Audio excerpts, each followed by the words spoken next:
Oh my God. Shit. Oh my God. Oh, puti na yung mata niya. Guys, oh my God.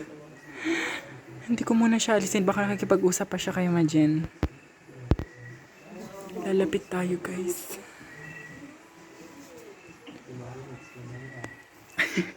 Hintay. Ang hirap. Ang hirap niya i-identify. Tingnan natin yung cellphone niya. 7:50 na kasi. Shit. Be! Diba? Tanggal na yung sapi, guys.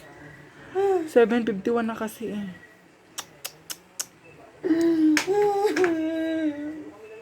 Emotional siya. Inuusap ako ni Majen. Ganun talaga. Ilabas mo lang yan, bebe. Kakayanin mo yan. Kukunin niya daw yung katawan ko. No, be, hindi tayo papayag.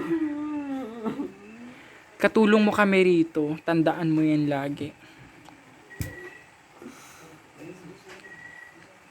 Okay.